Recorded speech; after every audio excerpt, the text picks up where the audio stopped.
The morning sun gleamed against the glass skyscrapers of Manhattan as Eleanor Grant, 39, stepped out of her black town car, clutching her leather briefcase and coffee. As CEO of one of the most powerful tech companies in the world, Eleanor walked briskly through the revolving doors of the Grant and Rayner building, head held high, heels clicking with confidence and purpose. But inside, Eleanor felt hollow. It had been years since she'd let herself feel anything beyond board meetings and bottom lines. Her life was a carefully crafted symphony of meetings, investor calls, and quarterly earnings. Her office, perched on the 47th floor, offered a panoramic view of New York's skyline, but the woman who once dreamed of building a better world from such a vantage point now mostly stared blankly at her screen between conference calls. As she stepped inside the elevator, her assistant Ava caught up with her, already listing the day's agenda. 10 a.m. Pitch with the Singapore team, lunch with investors at 1 Bryant Park, and 3 p.m. charity gala briefing. Oh, Anne. Eleanor raised a hand. Skip the charity briefing. Just send the check. I'm not doing photos with big novelty checks this year. Ava hesitated. This one's different, Eleanor. It's for a foster care outreach. They're asking executives to mentor a child for a day, just one day. Eleanor sighed. You know how I feel about publicity stunts. Just send the donation. The elevator dinged. Another day had begun. It was nearly 9 a.m. when Eleanor's day took a sudden, unforeseen turn. She stepped out of her office and paused as a soft, timid voice caught her ear. Excuse me, ma'am. She turned to see a little girl standing near the reception desk. No older than 6, the child was wearing a faded yellow dress and tightly clutching a ragged bunny toy. Her eyes, big, brown, and quietly pleading, looked up at Eleanor with a mix of courage and desperation. I don't have a mama, she said softly, can I spend a day with you, ma'am? Eleanor blinked, unsure if she'd heard correctly. Her staff looked equally stunned. Where are your parents? Eleanor asked, crouching down to the child's level. I live in the foster home down the street. They said nice people would be coming for us today. But no one came for me, the girl whispered, her voice barely audible. Silence fell like a blanket. Even Ava's clipboard dropped slightly. The girl continued, you looked kind, and busy. But maybe you could still let me be with you, just for a little while. It was the first time in years Eleanor's voice caught in her throat. Something in the child's innocent sincerity pierced straight through the steel armor she had built over the years. Eleanor glanced at Ava, who gave her a subtle nod. For once, she had no board meeting that couldn't wait. No earnings call more urgent than this moment. What's your name? Eleanor asked gently. Lila, she replied. All right, Lila, Eleanor said, reaching out her hand. How would you like to spend a day as my assistant?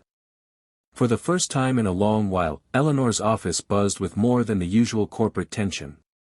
The little girl walked beside her down the hall, clutching Eleanor's hand, her eyes wide at the marble floors and glass walls. This is where the smart people work, she asked. Eleanor smiled. Sometimes. Lila spent the morning helping Eleanor type pretend emails, doodling on sticky notes, and sipping warm cocoa Ava arranged from the executive kitchen. When Eleanor introduced her to a few of the board members, the entire room softened. One man even wiped away a tear after Lila called Eleanor, boss lady. At lunchtime, instead of dining with investors, Eleanor took Lila to a small rooftop garden only a few employees knew about. As they sat on a bench overlooking the city, Lila said, "This is the best day ever. I never knew buildings had gardens." Eleanor looked down at her. "What happened to your mom, Lila?" Lila lowered her gaze. "She went to sleep one night and didn't wake up. They said she was too tired from all the pain." There was a long pause. Eleanor looked out over the city, the hum of traffic below barely audible. For the first time in years, she let herself remember. Her own mother had passed when Eleanor was 17, lost to cancer just as Eleanor got into college. The pain of that goodbye had shaped her life. She'd sworn to protect herself from feeling that kind of loss again. But this child, this brave, broken little girl had found her way past every wall Eleanor had built. That afternoon, Eleanor canceled all her meetings. She took Lila through every corner of the office, let her sit in the CEO chair, doodle on the whiteboard, and even press the intercom button to say, "Have a happy day, everyone." Laughter echoed through the floor. People who rarely smiled found themselves giggling. Departments that never spoke to each other came together to see the curious little girl with the bunny toy and the fearless grin. But time moved quickly. By 5 p.m., a social worker from the foster home arrived. Lila's smile faltered. "Do I have to go now?" Eleanor knelt down and fixed the collar of Lila's dress. "Yes, sweetheart, but can I see you again?" Lila nodded slowly, then suddenly threw her arms around Eleanor's neck. "Thank you for making me feel like I mattered today."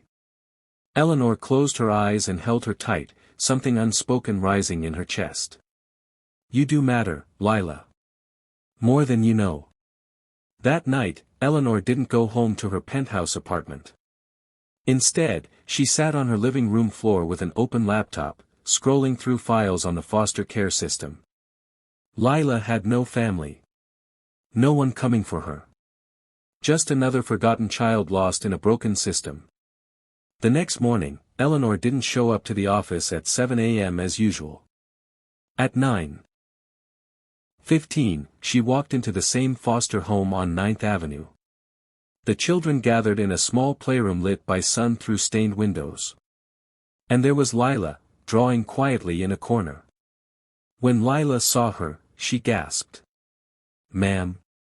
Eleanor knelt again and opened her arms. "I thought maybe we could spend another day together." The social worker blinked. "You came back." "I want to apply for foster guardianship," Eleanor said simply. The room froze.